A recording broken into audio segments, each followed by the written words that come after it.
করে দিয়েছেন? ফরজ করে দিয়েছেন। যেমন নামাজ পড়া যেমন ফরজ, রোজা রাখা যেমন ফরজ।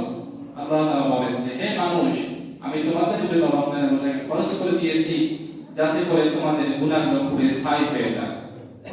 এই রমজানের রোজার মাধ্যমে আমরা যে গুনাহ অর্জন করেছি, ইতিপূর্বে তো আমরা লক্ষ লক্ষ গুনাহ করেছি, যত পরিমাণ গুনাহ করে ফেলেছি, আমাদের গুনাহ কোনো শেষ নাই। কেন শেষ নাই? আমি মুনাজাতের মধ্যে একটি কথা প্রায় বলে থাকি যে কানের মধ্যে লক্ষবার আযান পড়েছে, মাবুদ তোমার ঘরে নামাজের জন্য আসি নাই। এটা একটা গুনাহ। এটা একটা সাধারণ গুনার কথা বললাম, এর থেকে তো আরো বড় বড় গুনাহ আছে। তো এই সমস্ত গুনাহকে জ্বালিয়ে দেওয়ার জন্য, পুড়িয়ে দেওয়ার জন্য, সারকার করে দেওয়ার জন্য আল্লাহ রাব্বুল আলামিন আপনার আমার জন্য কিছু ইবাদত ফরজ করেছে। সেই ফরজ ইবাদতের মধ্যে সেটা হচ্ছে এই তো পবিত্র মাহে রমাদান মাস পেয়েছি, এই রোজার মাধ্যমে আপনার আমার গুনাহগুলো কি করে দিতে হবে? জ্বালিয়ে পুড়িয়ে সারকার করে দিতে হবে। এই গুনাহকে রোজা ব্যতীত আমাদের জীবনের সমস্ত গুনাহ রোজা ব্যতীত জ্বালিয়ে পুড়িয়ে বা রোজা ব্যতীত অন্য কোনো ইবাদতের মাধ্যমে এটা সম্ভব নয়।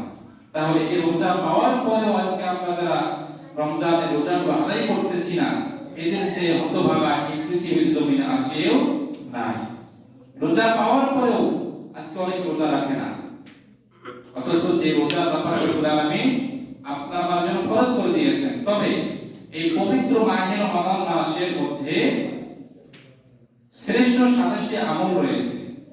যদি কোনো ব্যক্তি শ্রেষ্ঠ 27টি আমল করতে পারে, শ্রেষ্ঠ 27টি আমল মনোযোগ সহকারে শুনে তার বাস্তব জীবনে আমল করতে পারে, তাহলে ওই ব্যক্তির বিগত দিনের সব গুনাহ আল্লাহ মাফ করে দিবেন। সুবহানাল্লাহ। রমজানের শ্রেষ্ঠ 27টি আমল সম্পর্কে আজকে আলোচনা হবে।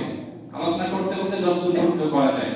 এক নাম্বার বলা হয়েছে শাবানের শেষে, অর্থাৎ শাবানের শেষে যে চাঁদ উঠবে, এই চাঁদ দেখার সঙ্গে সঙ্গে চাঁদ দেখে যে দোয়াটি করতে হয়, এই দোয়াটি আমাদের সকলের উচিত পড়া। এটা শুধু শাবান মাসের চাঁদ দেখার দোয়া নয়।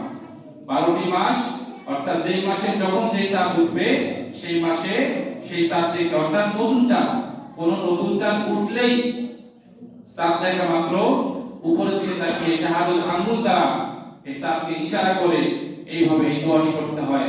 আল্লাহুম্মা আহিল্লাহু বিল ইউমনি ওয়াল ঈমান ওয়াস সালামাতি ওয়াল ইসলাম ওয়াত তাওফীকি লিমা তুহিব্বু ওয়া তারদা রাব্বি ওয়া রাব্বুকা, যেটা গত জুমায় বলা হয়েছে। এটা শুধু শাবান মাসের শেষের মানে চাঁদ দেখার দোয়া নয়, এটা প্রত্যেকটা চাঁদ দেখার শেষে এটা কি আমরা সকলে আমল করার চেষ্টা করব। 2 নাম্বার আমল ফরজ রোজা। ফরজ রোজা আপনাকে আমাকে রাখতে হবে, আর নফলের থেকে সুন্নতের থেকে, সুন্নত রোজা, নফল রোজা এগুলোর থেকে ফরজ রোজাকে বেশি করে গুরুত্ব দিতে হবে। এবং পূর্বের কোনো কাজা রোজা থাকলে সেগুলো এই রমাদানের পূর্বে শাবান, রজব, মুহররম এগুলোর মধ্যে এগুলো আদায় করে নেওয়া। সুতরাং এই 12টি মাসের মধ্যে 11টি মাসের মধ্যে আপনার যদি 10টা যদি কাজা রোজা থাকে, এগুলো আপনি রমাদানের পূর্বে কি করে নেবেন? আদায় করে নেবেন। তবে একটা বিষয় লক্ষ্য রাখতে হবে যে ফরজ রোজা থেকে সুন্নত, নফল এগুলোকে গুরুত্ব দেওয়া লাগবে, তবে সুন্নত নফলের থেকে ফরজকে বেশি করে গুরুত্ব দিতে হবে। এই বিষয়টা আমরা অনেকে জানি না, অনেকেই জানি না যে ফরজের থেকে নফলকে গুরুত্ব দিয়ে ফেলি। আবার অনেক সময় নফল মানে ফরজ ইবাদতের থেকে নফল ইবাদতকে বেশি করে গুরুত্ব দিয়ে ফেলি। যেমন সবে বরাত, লাইলাতুল কদর, এগুলো হচ্ছে নফল ইবাদত। এগুলো কি ইবাদত? নফল ইবাদত। এই নফল ইবাদতকে আমরা ফরজের থেকে অনেক সময় আমাদের সমাজে কিছু কিছু মানুষ বেশি গুরুত্ব দিয়ে ফেলে। আপনি যদি ফরজের থেকে নফল ইবাদতকে বেশি গুরুত্ব দেন, তাহলে আপনার ইবাদত আল্লাহ তাআলার দরবারে গ্রহণযোগ্য হবে না। কেননা মুসলমানদের 1 নাম্বার ইবাদত হচ্ছে নামাজ, অর্থাৎ ফরজ নামাজ। এই ফরজ নামাজের কোনো গুরুত্ব নাই। আমাদের মধ্যে যদি নফল ইবাদতের গুরুত্ব হয়, সুন্নতের গুরুত্ব বেশি হয়, তাহলে ফরজের গুরুত্ব থাকলো না।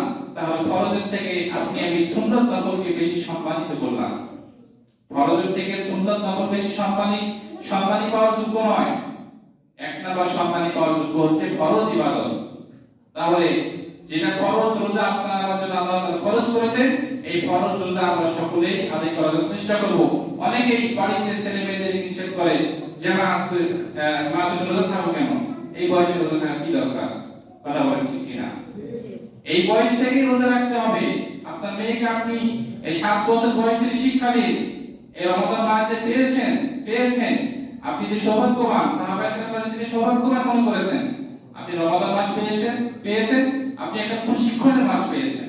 আপনি আপনার গুনাহকে জ্বালিয়ে দেওয়ার জন্য একটা ফরজ ইবাদত পেয়েছেন। এই ফরজ ইবাদত পাওয়ার পরেও আপনার ছেলে মেয়েদেরকে আপনি বলতে পারেন, কিভাবে এই কথা বলতে পারেন যে বাবা রোজা রাখিস না, আর একটু 2-3 বছর যাক তাহলে রোজা রাখিস। এগুলো আমরা যারা আমাদের ছেলে মেয়েদেরকে যারা বলি, এগুলো থেকে বঞ্চিত থাকবো। বরং আমাদের ছেলে মেয়েদেরকে, আমাদের স্ত্রী সন্তানদেরকে রোজা রাখার জন্য তাগিদ করব, কেননা এটা আল্লাহ তাআলা আমার জন্য ফরজ করে দিয়েছেন। 3 নাম্বার আমল, সাহরি খাওয়া। সাহরি খাওয়ার মধ্যে অনেক ফজিলত রয়েছে। তবে সাহরি সাহরি খেতে বসে অনেকে দুনিয়াবি আলোচনা করে। দুনিয়াবি আলোচনা বলতে কার বোধহয় কি হয়েছে, এগুলো বিষয়ে আলোচনা না করা। আল্লাহ রাসূল সাল্লাল্লাহু আলাইহি সাল্লাম এবং ওনার সাহাবায়ে কেরাম, ওনার বিবিগণ যখন সাহরি খেতেন, সাহরি খাওয়ার আগে দুরূদ পাঠ করতেন, আল্লাহ তাআলার কাছে মাফ চাইতেন, ক্ষমা চাইতেন, এবং সাহরি খাওয়ার পরেও ক্ষমা চেয়ে নিয়েছেন। তাহলে সাহরি খেতে বসে দুনিয়াবি কোনো আলোচনা না করা। দেরিতে সাহরি করা উত্তম, এটা হাদিসে এসেছে। দেরিতে সাহরি করা উত্তম। অনেকে দেখি যে 2টার সময় সাহরি খেয়ে ঘুমিয়ে পড়ে, এটা ঠিক নয়। আমরা মনে করি যে যত তাড়াতাড়ি সাহরি খেতে পারবো আমার অনাহারের সময়টা তত বৃদ্ধি হয়ে যাচ্ছে। বিষয়টা এমন নয়, এরকমটা উচিত নয়। দেরিতে সাহরি খাওয়া উত্তম, অর্থাৎ সাহরি শেষ পর্বে খেতে হবে। আপনি আযানের আধা ঘন্টা আগে খেতে পারেন, আযান 20 মিনিট আগে খেতে পারেন, অথবা এমন সময় খাবেন যে খেয়ে যেন আপনি নামাজে যেতে পারেন। এরকম অবস্থায় সাহরি খেতে হবে। এটা সুন্নাহ, এটা একটা গুরুত্বপূর্ণ আমল। এরপরে বলা হয়েছে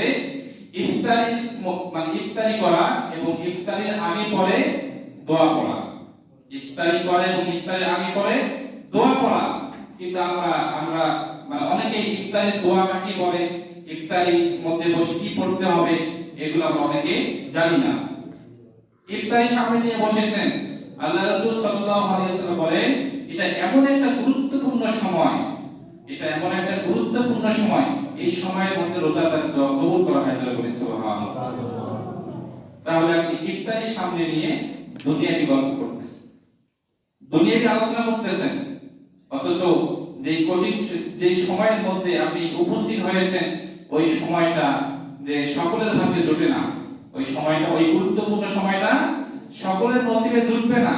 আপনি ইফতারির সামনে নিয়ে বসেছেন, আপনি জিকির করেন, তাসবিহ পড়েন, দরুদ পড়েন, আল্লাহ তাআলার কাছে ক্ষমা চেয়ে নেন, রব্বুল আলামিন আমি যে আজকে রোজাটি রাখলাম, আমার রোজার মধ্যে অসংখ্য ভুল ত্রুটি থাকতে পারে, তুমি আমাকে maaf করে দাও। এবং ইফতারি মুখে দেওয়ার পূর্বে এই দোয়া, সেই দোয়াটি পড়া, আল্লাহুম্মা সাল্লি লাকা ওয়া তাওয়াক্কালতু আলা রিজকিকা ওয়া আফতারতু বিরাহমাতিকা ইয়া আরহামার রাহিমিন।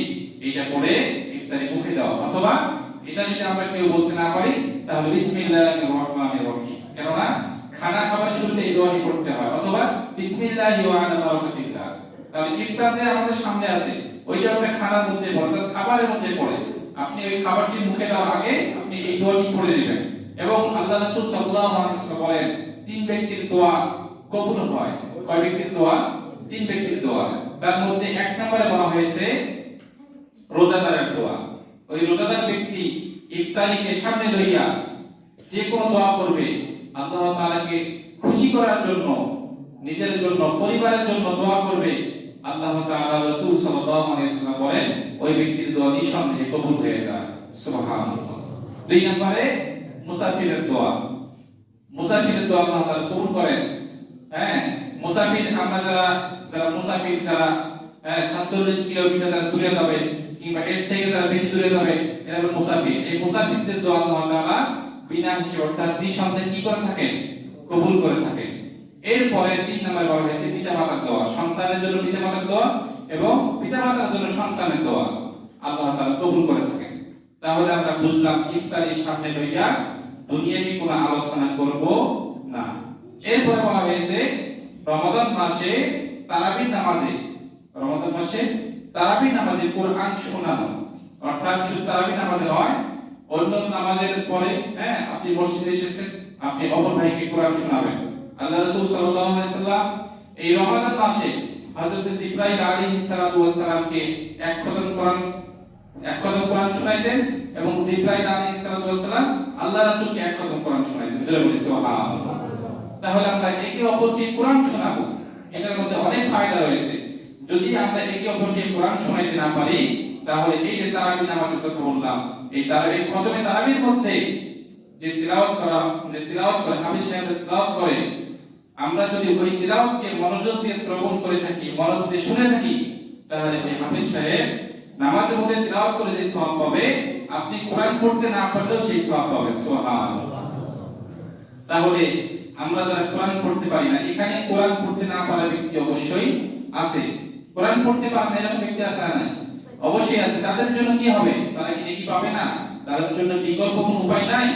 অবশ্যই আছে। তাদের জন্য বিকল্প উপায় কি? তারা মনোযোগ দিয়ে তারাবি নামাজের তিলাওয়াত গুলো শুনতে থাকবে। কিন্তু অনেকে নামাজের মধ্যে ঘুমায়, অনেকে কি নামাজের মধ্যে ঘুমিয়ে পড়ে, এগুলো ঠিক না। আরেকটা বিষয় সেটা হলো যে আমাদের এখানে যে খতম তারাবির ব্যবস্থা করেছে মসজিদ কমিটিরা, আজকে সন্ধ্যা 10 পারা থেকে, তাই না? আজকে 10 পারা, ইতিপূর্বে মানে প্রতিদিন 1.5 পারা করে পড়া হয়েছে। ইহাতে হয়তো আপনাদের মানে একটু কষ্টটা একটু বেশি হয়ে গেছে, এই জন্য হয়তো মুসল্লিরাও হারিয়ে যাচ্ছে। এরকম মুসল্লি হারানোর কিছু আলামত পাওয়া যাচ্ছে। তো আসলে আপনারা মনে কোনো কষ্ট নেবেন না, আজকে থেকে 1 পারা করে কোরআন পড়া হবে। আজকে থেকে 1 পারা করে কোরআন তেলাওয়াত করা হবে। আমি ওনাদের সাথে পরামর্শ করেছি। তাহলে আমরা ইতিপূর্বে 1 পারা করে শুনেছিলাম, তাহলে আজ থেকে যদি 1 পারা করে পড়ে, তাহলে আমাদের কষ্টটা কম হবে কিনা? কষ্টটা কম হবে এবং সময়টাও কি কম লাগবে, সময়টাও কম লাগবে, কষ্টটাও কম হয়ে যাবে। এই জন্য আমরা সকলে আসবো, সকলে কি আসার জন্য চেষ্টা করবো। যারা আসে না, যারা মনে করে যে এত লম্বা লম্বা কিরাত, এত লম্বা হাদিস, এত লম্বা আয়াত ধরে আমার তো পা লেগে যায়, হ্যাঁ, তাহলে আজ থেকে 1 পারা করে পড়া হবে। আপনারা সকলে আসবেন, এটা আপনাদের জন্য একটা সুবর্ণ সুযোগ। এই রমাদান মাস পেয়ে নিজেকে ভাগ্যবান মনে করবেন। আরেকটা বিষয় যে হাফেজ সাহেবরা যে নামাজের মধ্যে বসে, যে নামাজের মধ্যে দাঁড়িয়ে যে তিলাওয়াত করে, এটা যে কি কষ্ট যারা তিলাওয়াত করে, এটা শুধু তারাই বুঝতে পারে, যে তিলাওয়াত করে সে বুঝবে।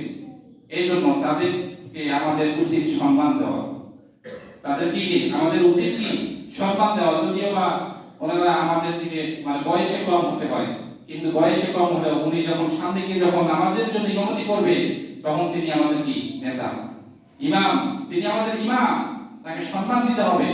আরেকটা বিষয় করা যায়, সেটা হলো তাদের সম্মানার্থে, তাদের সম্মান জানানোর ক্ষেত্রে, হ্যাঁ, অন্যান্য মসজিদে আমরা দেখেছিলাম যে হাফেজ সাহেবদের জন্য দুধের ব্যবস্থা করা হয়েছে। অন্যান্য জায়গায় এরকম চালু আছে, তো আমাদের এখানে হয়তো বা চালু নাই। আমি আমার পক্ষ থেকে মসজিদ কমিটিদের কাছে বিনীত আহ্বান করব, তাদের জন্য যেন দুধের ব্যবস্থা করা হয়। তারা নামাজ শেষে, হ্যাঁ, তাদের সময় সুযোগ মতো খেয়ে নেবে। যেহেতু ওনারা আমাদের জন্য কষ্ট করতেছেন, আল্লাহর জন্য কষ্ট করতেছেন, তা আমরা কি তাদের জন্য এতটুকু করতে পারবো না? অবশ্যই করতে পারবো। তো আমাদের মধ্য থেকে যদি কেউ এককভাবে যদি কেউ দিতে পারেন, না দিতে চাইলেও, এটা আমি আমার ব্যক্তিগতভাবে মসজিদ কমিটিদের কাছে একটা প্রস্তাব রাখলাম, এটা ওনারা পরে বিবেচনা করবেন। আজকে যতটুকু আলোচনা হয়েছে আজ পর্যন্ত, আমরা সকলেই এতটুকু আলোচনা আমরা প্রত্যেকেই মেনে চলার জন্য চেষ্টা করব। আল্লাহ তাআলা আমাদের সকলকে রমাদানের ফজিলতের মধ্যে অন্তর্ভুক্ত হওয়ার তৌফিক দান করুন, সকলে বলি আমিন। এই বলে আমার সংক্ষিপ্ত আলোচনা এখানে শেষ করছি। আসসালামু আলাইকুম।